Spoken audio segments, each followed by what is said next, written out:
all friends. You don't have to be tired of reading, just listen while lying down, eat, or something else. Well, this time we discuss other famous world figures. Happy listening. Charles Robert Darwin, December 12, 1809 to April 19, 1882, was an English naturalist whose revolutionary theory laid the foundations for the modern theory of evolution and the principle of lineage. Is the same, common descent, as proposing world selection for the mechanism. This theory is now considered to be an integral component of biology, life sciences. He developed his interest in world history when he first studied medicine, and later theology, at university. His 5-year voyage around the world aboard the HMS Beagle and his subsequent writings made him a prominent geologist and well-known writer. His biological observations led him to study the transmutation of species, and he developed his theory of world selection in 1838. Fully aware that others who put forward such heretical ideas were subject to severe punishment, he only shared his research with his friends closest. However, he continued his research knowing that there would be objections to the results. However, in 1858 information that Alfred Russel Wallace had also discovered a similar theory prompted him to co-publish Darwin's theory. His book on the origin of species by means of natural selection, or the preservation of favored races in the struggle for life, usually shortened to The Origin of Species, 1859, is his most famous work to date. This book describes evolution along a common lineage for the dominant scientific explanation of diversity within the world. Darwin was made a Fellow of the Royal Society, continued his research, and wrote a series of books on plants and animals, including humans, notably The Descent of Man, and Selection in relation to sex and the expression of the emotions in man and animals. His last book was about earthworms. In recognition of Darwin's prowess, he was interred in Westminster Abbey, along with William Herschel and Isaac Newton, when small. Charles Darwin, 7 years old, in 1816, a year before his mother suddenly died. Charles Darwin was born in Shrewsbury, Shropshire, England, in his family home, the Mount House. He was the fifth of 6 children of wealthy doctors, Robert Darwin and Susanna Wedgwood. His grandfather, Erasmus Darwin from the father and Josiah Wedgwood from the mother. Both came from prominent British families, the Darwin, Wedgwood families who supported the Unitarian Church. His mother died when Charles was 8 years old. When the following year he attended the nearby Shrewsbury School, he stayed in the boarding school. Thanks to his parents' wealth, Darwin enjoyed comfort and had access to good educational facilities. However, his father was worried about Darwin's future, because he only had fun hunting, playing with dogs and catching mice. His father was worried that Darwin would bring the wrong family. Although Darwin had an early interest in biology, to please his father, he took up medical studies. In 1825, after spending a summer as a medical apprentice, helping his father care for the poor in Shropshire, Darwin went to the University of Edinburgh to study medicine. But he hated the brutality of surgical practice so much that he left his studies. He learned how to preserve animals from John Edmonstone, a freed black slave, who told him interesting stories about the tropical forests of South America. In his sophomore year, Darwin became active in the Student Association for Naturalists. He became an active student of Robert Edmund Grant. Grant is the person who pioneered the development of the theories of Jean-Baptiste Lamarck and Charles's grandfather Erasmus' theory of evolution by examining characteristics. Darwin took part in Grant's research on the life cycle of marine animals on the shores of the Firth of Forth, which found evidence for homology. The radical theory that all animals have similar organs and differ only in complexity. In March 1827, Darwin gave a presentation to the Plinian Society about his own discovery that the black spores often found on oyster shells were the eggs of a type of leech, skate leech. He also attended Robert Jameson's lectures on world history, and practiced stratigraphic geology and how to classify plants while assisting with work developing the extensive collection of the University of Edinburgh Museum. In 1827, his father, unhappy that his son had no interest in becoming a doctor, secretly enrolled him in a Bachelor of Arts program at Christ's College, Cambridge University, to prepare him to become a minister. This was an ingenious choice at a time when Anglican clergy were well paid, and most of the naturalists in England at that time were clergy who assumed part of their job was to explore the wonders of God's creation.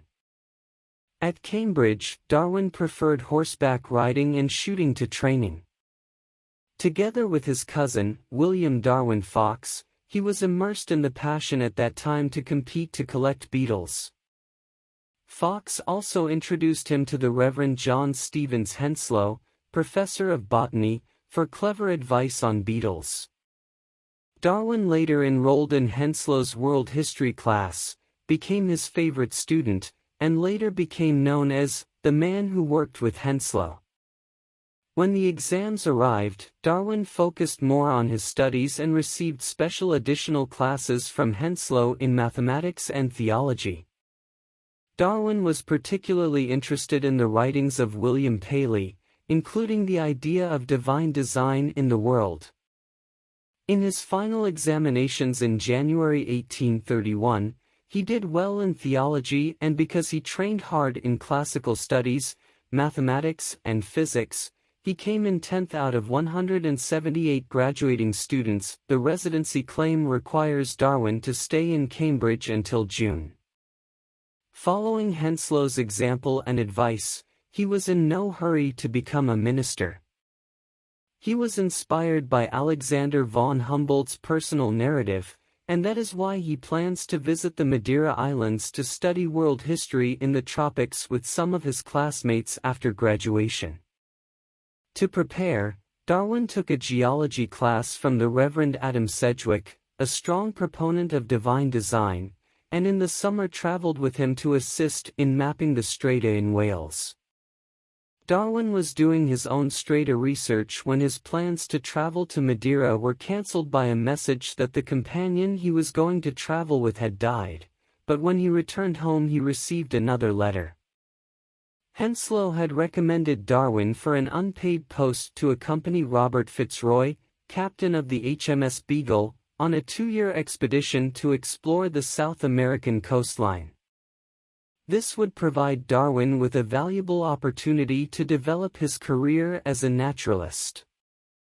His father opposed the trip, assuming it was a waste of time, but he was persuaded by Josiah Wedgwood to agree to his son's participation. This trip became a 5-year expedition that resulted in dramatic changes in many aspects of knowledge.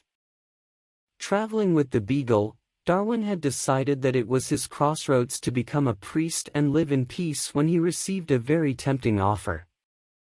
Darwin was invited to accompany Captain Robert Fitzroy on the HMS Beagle.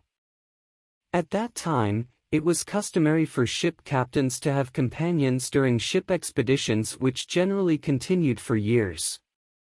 Because Captain Fitzroy's position is quite high, only a gentleman can be his companion.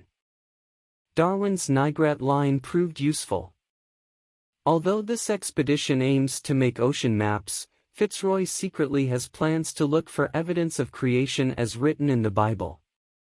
Ironically, Darwin was chosen by Fitzroy because Darwin was the one who would become a priest, as well as thanks to his royal blood. The Beagle's survey continued for 5 years. Darwin spent 2/3 of this time exploring the land. He investigated a wide variety of geological features, fossils, and living organisms, and encountered a wide variety of people, both indigenous and colonial. Methodically, he collected a large number of specimens, many of which were new to science. This cemented his reputation as a naturalist and made him one of the pioneers in the field of ecology, particularly the understanding of biosynosis.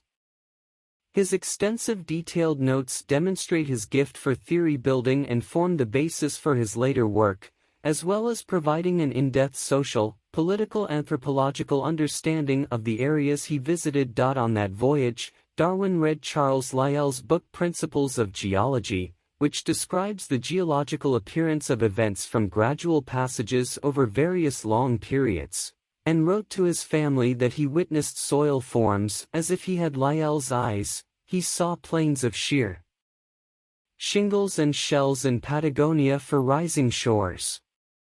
In Chile he experienced an earthquake and noted the seabed with shells washed ashore on high tide, indicating that the land had risen, and even at high places in the Andes, he can gather seashells. He theorized that coral atolls formed on submerged volcanic mountains, an idea which he saw confirmed when the Beagle investigated the Cocos, Keeling Islands. In South America he found fossils of extinct giant mammals, including Megatheria and Glyptodon, in layers showing no signs of catastrophe or climate change. Occasionally he considered them similar to species in Africa, but after a voyage Richard Owen showed that the remains came from animals related to creatures living in the same place. In Argentina the two species of rhea have separate but overlapping territories. In the Galapagos Islands Darwin discovered that mockingbirds differed from island to island, and when he returned to Britain he was shown that Galapagos tortoises and finches also differ in species depending on each island they inhabit. Australian marsupials, kangaroos, rats and platypuses are animals so strange that he thought an unbeliever might say, it must have been two different creators at work. He was confused by what he saw, and while in the first issue of the Voyage of the Beagle he explained the distribution of species according to Charles Lyell's notion of centers of creation, in later editions of this journal, he began to envision the use of the fauna of the Galapagos Islands for evidence for evolution. One might actually suspect that of the small number of birds native to the islands, one species has been taken and modified for different purposes. 3 native missionaries were returned by the Beagle to Tierra del Fuego. They had been civilized in England for 2 years, but their relatives appeared to Darwin to be wild, a little above the animals. Within a year, the missionaries had returned to their harsh and primitive life, but they preferred it and had no desire to return to the civilized world. This experience and Darwin's rejection of slavery and other inhumane treatment he saw elsewhere, such as the mistreatment of natives by the British colonists in Tasmania, convinced him that there was no moral justification whatsoever for treating others badly according to the concept race.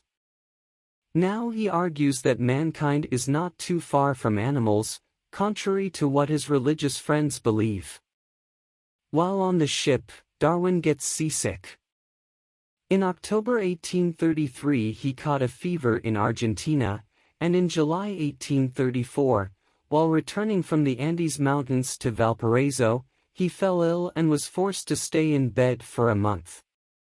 Since 1837 Darwin suffered from repeated stomach pains, vomiting, severe ulcers, heart palpitations, tremors and various other symptoms.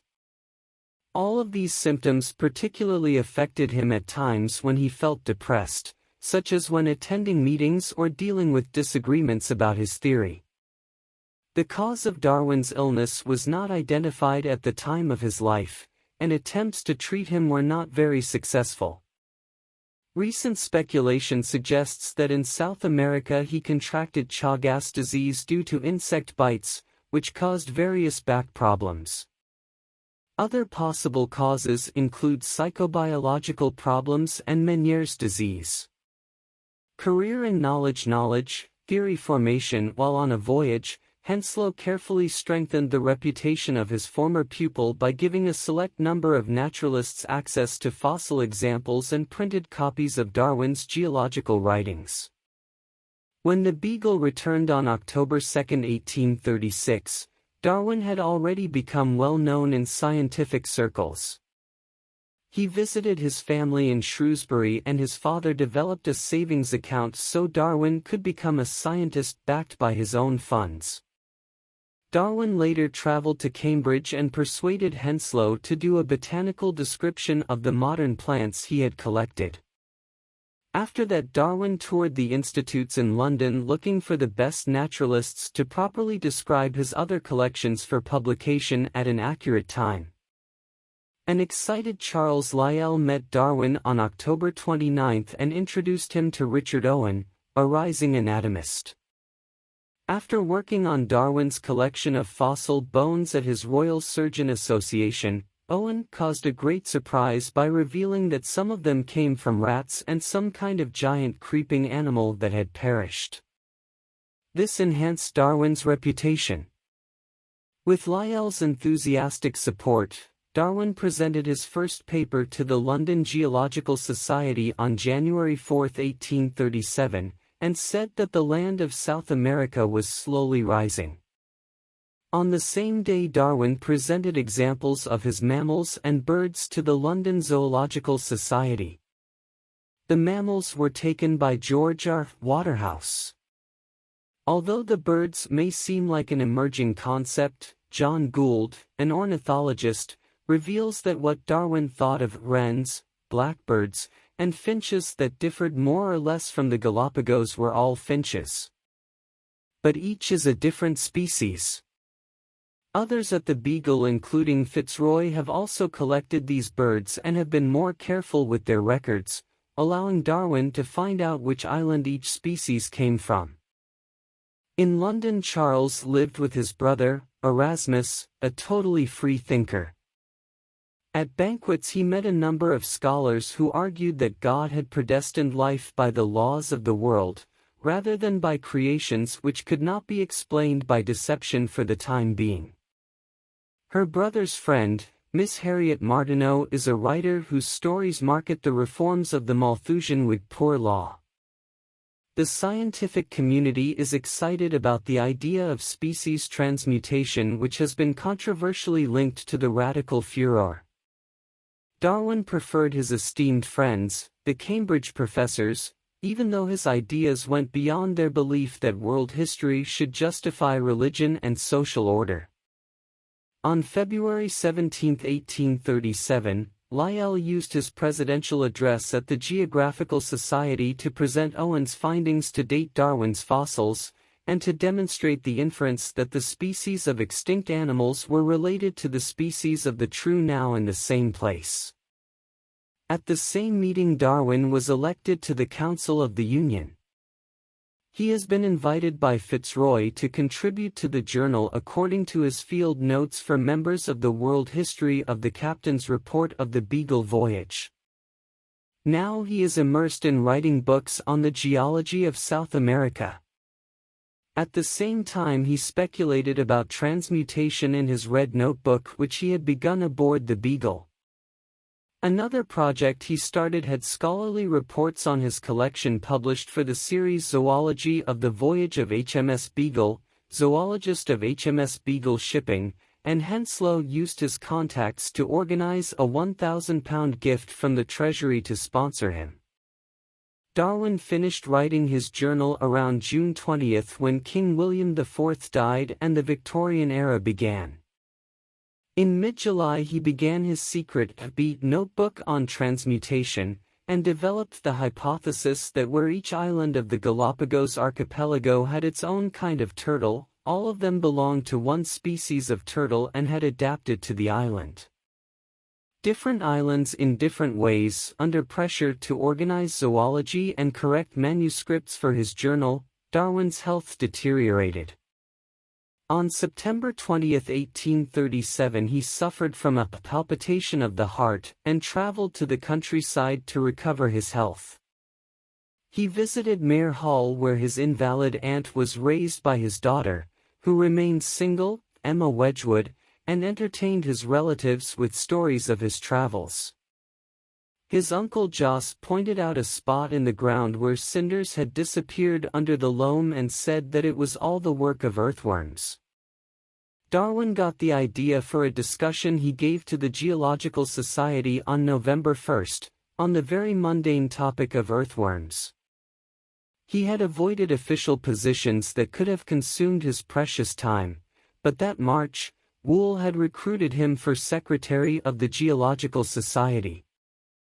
His illness gave Darwin a break from the pressures of work, and he traveled to do geological research in Scotland. In clear skies he visited Glen Roy to see the phenomenon known for walks, which were, mistakenly, said to be for ascending beaches. After a full recovery, he returned to his home in Shrewsbury. He thought about his career and prospects scientifically, and that's why he compiled a 2-column list with the headings Married and Not Married. Lists included under the pro-marriage column included permanent companions and companions in old age. However, better than a dog, while lists among the cons were less money for books and lost time very sad. The pro considerations finally won. He discussed this with his father and then traveled to visit his cousin Emma on July 29, 1838. He did not immediately propose, but against his father's advice, he told Emma his idea of transmutation. While his ruse and work continued in London in the fall, he fell ill many times. On November 11 he returned and proposed to Emma, and again told her his ideas. He accepted it, but later wrote and begged him to read from the Gospel of John the chapter on love and follow the passage which also states that, "He who does not abide in me, he is thrown into the fire and burned." Charles sends a warm reply that dispels her concerns, but Emma remains worried that Charles's decline in faith will jeopardize her will that they will meet again in the afterlife, marriage and children. On January 29, 1839, Darwin married his cousin Emma Wedgwood in Maer in an Anglican ceremony arranged to suit the Unitarians. After first living on Gower Street, London, the couple moved on September 17, 1842 to Down House in Down, which is now open to visitors, south of Orpington. The Darwin family had 10 children, 3 of whom died at an early age. Many of them and their grandchildren would later become famous. See Darwin's family, Wedgwood. William Erasmus Darwin, 27 December 1839 to 1914. And Elizabeth Darwin, March 2, 1841 to April 22, 1851. Mary Eleanor Darwin, September 23, 1842 to October 16, 1842. Henrietta Emma Etty Darwin, 25 September 1843 to 1929. George Howard Darwin, July 9, 1845 to December 7, 1912. Elizabeth Bessie Darwin, July 8, 1847 to 1926. Francis Darwin, August 16, 1848 to September 19, 1925. Leonard Darwin, January 15, 1850 to March 26, 1943. Horace Darwin, May 13, 1851 to September 29, 1928. Charles Waring Darwin, December 6, 1856 to June 28, 1858. Some of their children are sick or weak. Charles Darwin was concerned that this might be due to his relatively close lineage with Emma. This he expressed in his writings about the bad consequences of intermarriage between close relatives and the advantages of intermarriage. Theory development. Darwin had long thought about the evolution of ideas, that all species communicate with each other and have common ancestor, derived from one lineage, and through mutation new species emerge. But he was curious about the mechanics of how that part happened. By chance, he read the writings of Thomas Malthus. Malthus argued that the human population was faster than the production of consumption, thus causing humans to compete with each other for consumption and making charity useless. Darwin happily used this mechanism to explain his theory. He writes, "Man tends to go deeper into a greater degree of survival than his means. As a result, sometimes he has to struggle hard to survive, and the selection of the world will influence what lies within this range." Descent of Man, PS.21, he relates this to his discoveries about species associated with places, his research on animal reproduction, and the idea of the law of natural selection. Towards the end of 1838 he compared the features of breeders' selection with world selection according to Malthus' theory of variance occurring by chance, so that every part of the newly acquired form was fully practiced and perfected, and assumed that this was a part which the most beautiful of my theories of how the species began. Darwin is now a prominent geologist among the scientific elite among the clergy who were also naturalists. Financially he is quite well established with personal income. He had a lot of work to do, wrote down his findings and theories, and supervised the preparation of his book series Zoology describing his collections. He believed in the truth of evolution, but for a long time he was aware that the transmutation of species was linked to the denial of God and to the democratic agitators in Britain who were trying to overthrow the people. So publishing his theory could threaten his reputation. Darwin conducted many experiments with plants and conducted various consultations with animal breeders, including pigeon and pig breeders, all the while trying to find solid answers to all the ideas he anticipated when he presented his theory in public. When Fitzroy's report was published in May 1839, Darwin's journal and notes received rave reviews. Later that same year, the article was self-published, selling well, and is now known for The Voyage of the Beagle. In December 1839, when Emma was pregnant for the first time, Darwin fell ill again, publishing of the book The Origin of Species and Controversy. Darwin wrote the idea of evolution in the book The Origin of Species, which explains the theory of evolution. At first, Darwin was reluctant to publish the results of his very radical concepts and observations, especially in that era, England in the Victorian era.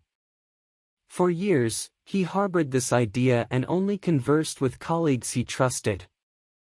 One of Darwin's motivations for finally publishing this book was the insistence of Alfred Russel Wallace.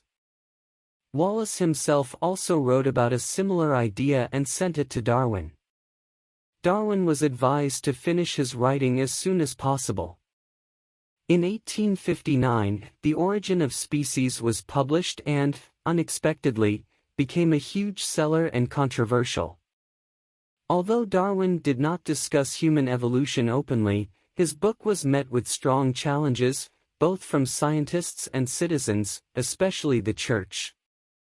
In this difficult period, Darwin was accompanied by one of his loyal friends, Thomas Huxley, who was nicknamed Darwin the Bulldog. Strictly and decisively, Huxley defended Darwin's theory from attacks. One of the most famous episodes is the argument between Huxley and Bishop Samuel Wilberforce. Well, that's a glimpse of the story.